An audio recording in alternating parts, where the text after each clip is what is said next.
Mm. ngo iki gihene cya papa kanzanye ivune nijoro yankubise arambabaza nanjye kanze nihorere. Ya-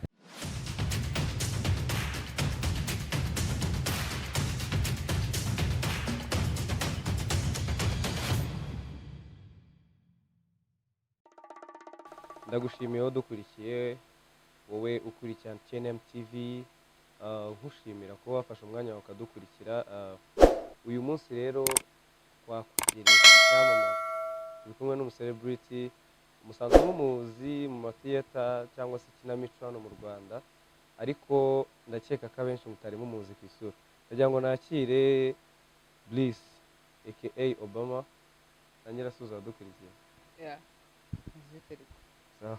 anze ubundi Yeah. ya turasuje abantu mwese mukurikiye TNM TV ya Tropical News Magazine. So ya nakoze kunsura, urabona ko mwansanze mu mvugo, mwansanze mu bwami hano mu rugo. Yego, nk'abadukurikiye rero mwabyumvise ko twagize amahirwe yo kubana n'umustar cyangwa se celebrity hano mu Rwanda. Nk'uko rero twabibabwiye mu ntego zacu nka TNM TV, nk'uko duhora tubivuga muri slogan yacu, the new updates are our mission.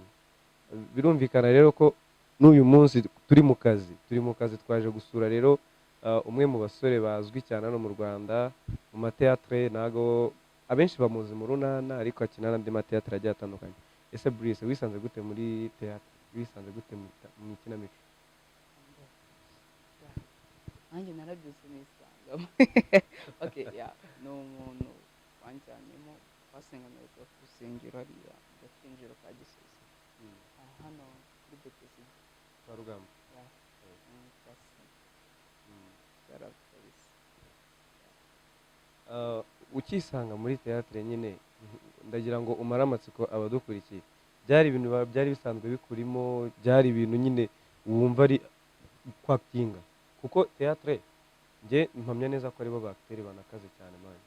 Ko uribaza umuntu ushobora kwakitinga mu marangamutima y'umuntu akaba yakumva ikintu ari gukora kandi abyumva atabireba, aba ari umuntu ukaze manje. Nyine byari ibintu wiyumvagamo cyangwa se ni ikintu nyine bagiye kugutraininga?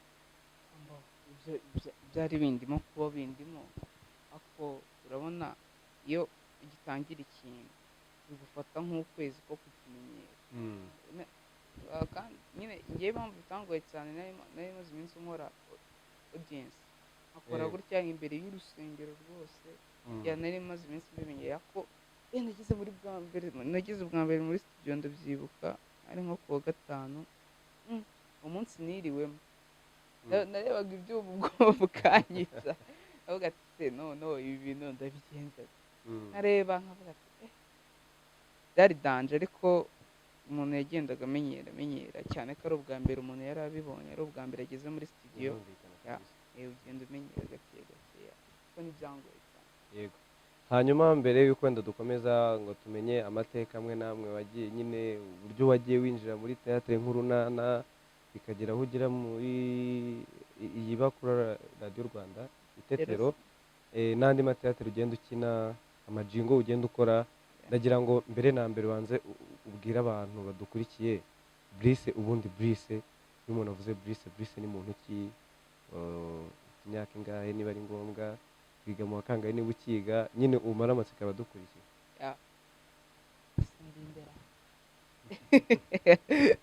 Okay, Brice ni umwana, mba mbona ndi umwana, hari igihe ndeba nkabona ndi umwana. Okay, ndi umwana w'imyaka 10. Amashuri nigamo ntabwo nayavuga batazanahimisha, ariko ndi hafi kuyarangiza. Aba ari cyo mumenye, ndi hafi kuyarangiza. Icyo ni prive. Mvuka mu muryango w'abana 4. Ndi umuntu ukunda kuganira, nyine ndisanzura iyo bibaye ngombwa. Murumva rero Brice, utubwiye ko muvuka muri 4. Uri imfura, uri bucura? Ndi bucura amazi. Uri bucura asuze ukoza amabara. Yes, rero ndagira ngo agenda tuganiriza, atubwire noneho birabaye nyine kubera nk'uko babitubwiye ni ikintu cyakuze kubera gukora utuntu kuri muri church nk'abana. I think ni muri byayo bya noheli ibintu nk'ibyo ngibyo. noheli pasika Yego. utuntu nk'utwo. Rero nyine icyo gihe ndabyumva pe, ahubwo noneho ndagira ngo utuganirize urugendo rwawe rwo kugira ngo ugere mu runana. Uwo muntu ushimiye wakugejejemo yaraje aravuga ati Bliss ngwino nkujyana n'aha gutyo gutyo muragenda wisanga mu runana. nyine ni kwa kundi bajya bavuga ngo voka y'imbwa imanuka ihiye. mbo nari maze iminsi mbikina ibyo bintu byo mu rusengero, noneho umunsi umwe bitya uwo nagiyemo nsimbura nyine yari ageze igihe cyo kujya muri segonderi. Uwo wagiye usimbura mu runana? Ageze muri segonderi nyine usanga ajya mu kigo cy'abapadiri baramuvanira n'iki n'iki, yahita bihurirana n'uko nyine uwo muntu twari tuziranye aravuga ati ese ubundi waje ukagerageza, baraza banzanamo bari ubwo nkwikubwo. ubu urabatwikiye. Nk'uko mubizi rero uyu mutipe ngiye mukunda iyo arimo araserera na papa we. Papa we ni bushombe nyine mu runana, ntabwo ndi kuvuga papa we mu buzima busanzwe, ubwo nyine twinjiye muri kariyeri nyine ye yo gukina teatro. Iyo arimo aratongana na papa we bapfa akantu runaka, mba numva kabisa niyo role yawe nkunda cyane. Hanyuma ndagira ngo utubwire umunsi wa mbere ukina waje wakitinga. Obama nicyo gihe yavukiye cyangwa Obama yari amaze igihe ariho nyine uje gusimbura uwo nguwo? Obama yari amaze igihe ariho, ndumva yari amaze igihe ariho kuko naje nsimbura umuntu wakinaga role ya Obama.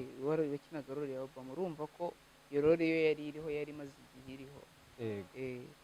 Ariko nyine bivuge ko kuko Obama ni umuntu wakuze nanjye mwumva muri teatire nyine buri uko umuntu agenda akura ijwi rihinduka warabyumvaga. Urumva ko uwo wakinaga ari Obama mbere yakinaga nyine akiri umufite muto cyane. Okay. Hanyuma rero ndagira ngo udushushanyirize ishusho yawe uri muri studio bwa mbere, bamaze kuvuga ati urakina ino role n'iyi, ukambara headset nyine ugiye kuri recording. Byari bimeze bite? Uwo munsi bwa mbere naragiye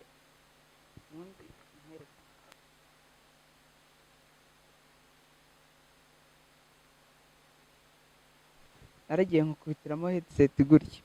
Noneho uwo munsi barambwiye ngo soma ijambo itetero.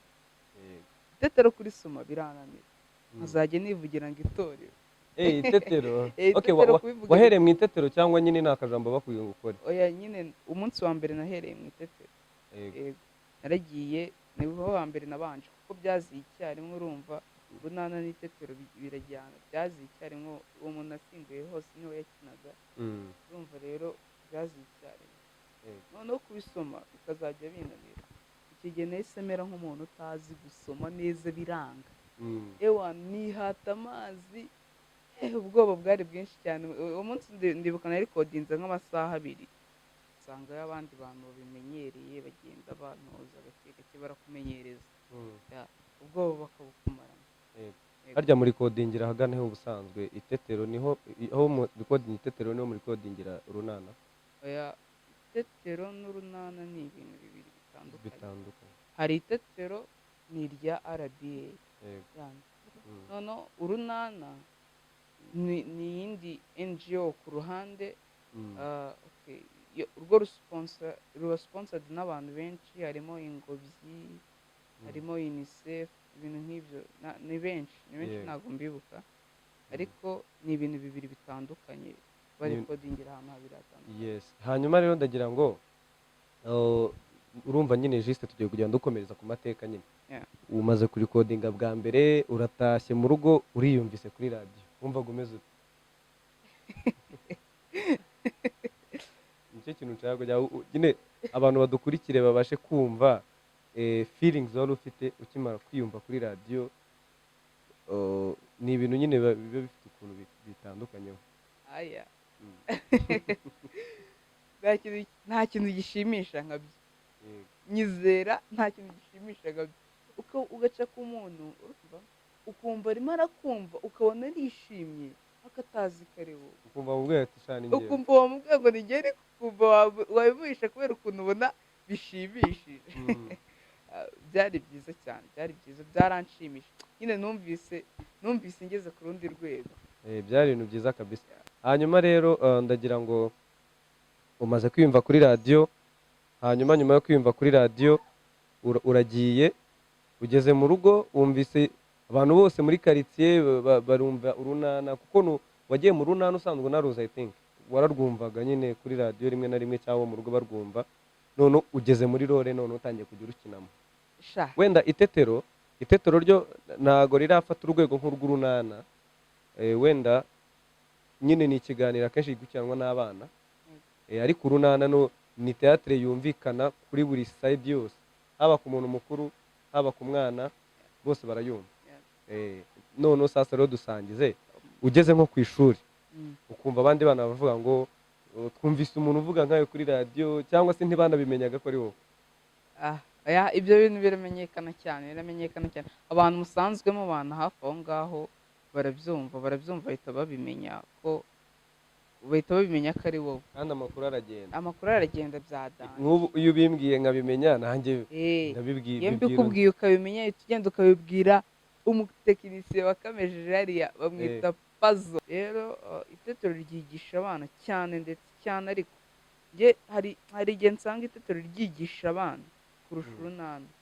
Yego, itetero abana rwose riba riri focus kuri buri angle iyo ari yo yose. Itetero ijyaho, ni ukuvuga ngo ryahinduye abana benshi. Ubundi nanjye ryarampinduye, si ukubera ubundi njye ntabwo nakundaga abana, ariko ubu ngubu iyo nciye ku mwana mba numva nta muco wamwiyenjeho, mukoze mu mutwe, musuhuje, nyine nagiye negera abana cyane, nisanze mbakunda, kandi ubundi abana ntabwo ngiye twajyaga dukorana. Urumvikana nk'umuntu wari bucura, ntabwo wari bugirane communication n'abana, kuko nta mwana wari uri inyuma yawe. Ni ibintu byumvikana cyane. Hanyuma rero inshuti mudukurikiye, iki ni ikiganiro twagiranye na Blice aka Obama, cyangwa se harya witwa Cyusa muri Itetero. Yes, ni umusitari rero usanzwe uzwi ku maradiyo, wumvikana cyane ku maradiyo.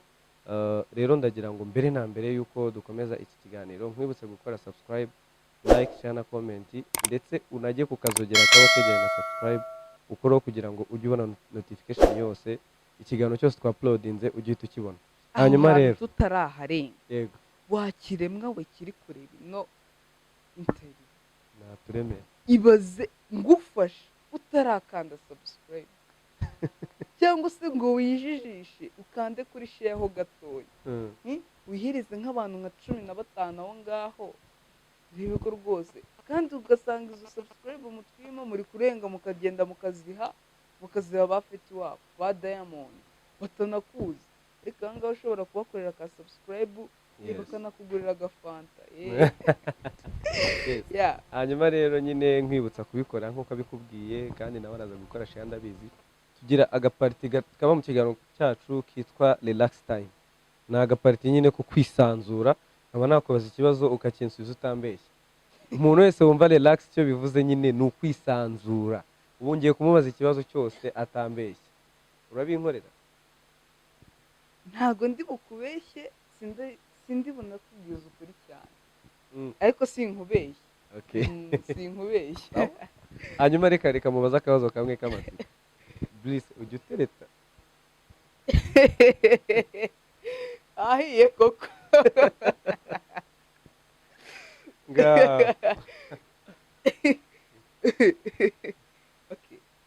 Ko ndi mubira.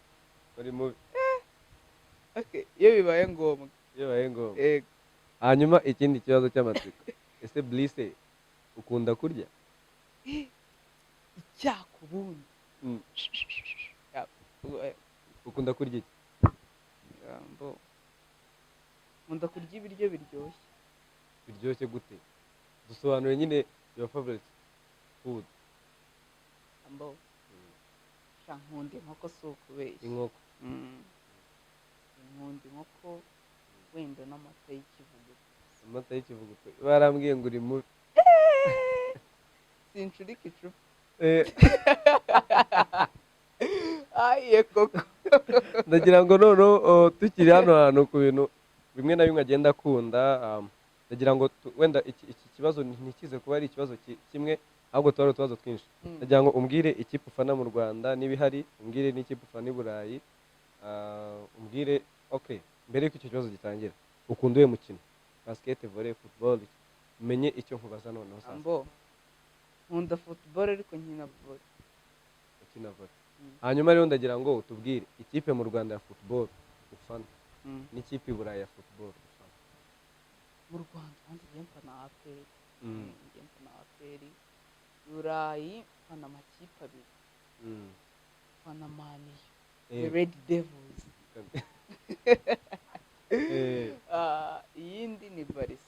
Nubwo imaze iminsi ndaburiza ariko ntacyo ndacyayifana. Nta kibazo, nta kibazo kizigenzera cyane. Niba rero ukunda umupira birumvikana ko nyine ubundi ni ikintu kiba cyumvikana cyane ku rubyiruko rwa gihungu. Kumva nyine umuhungu udakunda umupira biba ari ikibazo, biba ari ibibazo akenshi. Hanyuma rero ndagira ngo nsoreze ku kantu kamwe, umupampe hariya arimo arambwira ngo nkubaze, arambajije ngo ko nakubajije ngo ujye utereta, ukambwira ngo iyo bibaye ngombwa ubu ngubu bimeze bite? Umwihakana arakubona.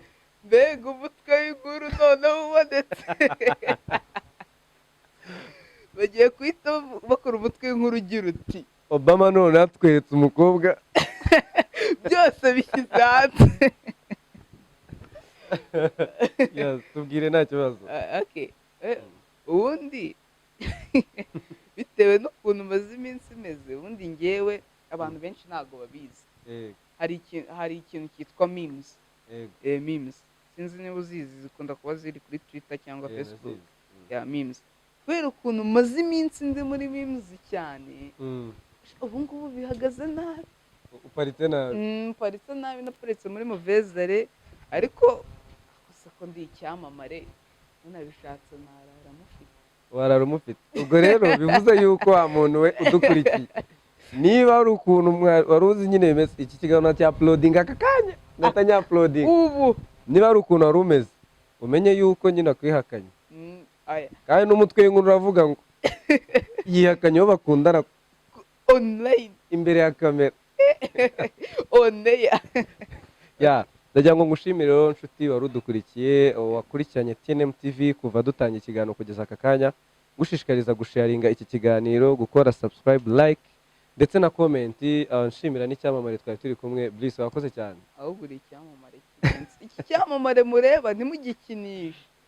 Ubundi kuri Instagram ni Tropical News Magazine, naho kuri YouTube ni Tropical News Magazine, ahandi arabahera ahandi arabaha nimero inbox, no kuri WhatsApp mwazajya mumufasha ntacyo ndabeshya.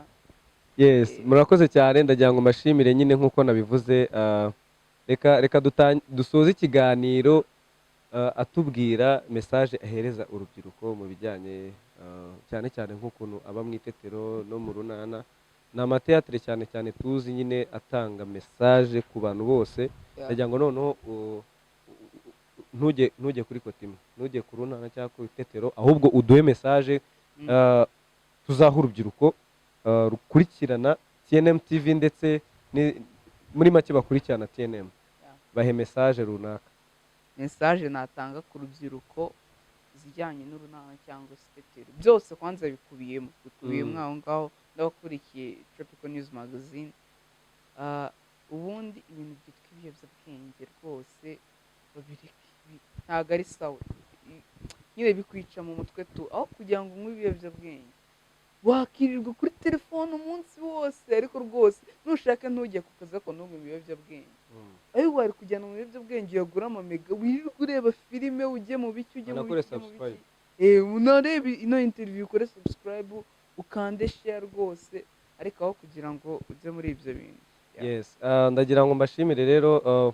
Mbere na mbere reka Bliss abanza abwire abafana be cyangwa se abantu bamukunda imbuga nkoranyambaga ashobora kuba yabonekaho. Hari abantu baba bagukunda bifuza kujya bamenya amakuru yawe buri munsi. Ntago ndakoresha imbuga nkoranyambaga nyinshi, ndacyashaka kugira fan base ku buryo nyine nzazishinga zikomeye nyine bifite aho bigeze. Ako Facebook ushobora kumbona ni Gihana El Kadafi. El Kadafi, cyangwa se ukajya kuri page yanjye ya Facebook yitwa Gihana Breeze. hanyuma Urayibona ya kabiri. yes nta kibazo rero, nimero ziwe turaza kuzishyira kuri description ya title yacu, muraza kuzibona nyine bifuza kumuvugisha, bifuza no kumuvugisha kuri WhatsApp, nyine nizo nimero ndi bushyireho. Hanyuma reka ngushimire nkurarikira gukomeza gukurikirana TNM TV, wanadusaba ku mbuga nkoranyambaga zacu Instagram ni Tropical News Magazine, hanyuma tukajyana Facebook page yacu yitwa Tropical News Magazine, ukaba wanatwandikira kuri nimero turi buze gushyira nazo muri description y'ikiganiro, ukaba waduha igitekerezo runaka. Hanyuma ikindi kintu ndagira ngo mujye mutwandikira muri comment mutubwire muti mwakoze neza cyangwa se turagaye iki ngiki, kugira ngo tubashe kubaha ibintu byiza kandi bifite karite. Munakeneye undi mu celebrity mushaka twabatumirira, mwabyandika muri comment ubundi tukamubazanira. Ciao ciao, mwakoze kudukurikira. Boom.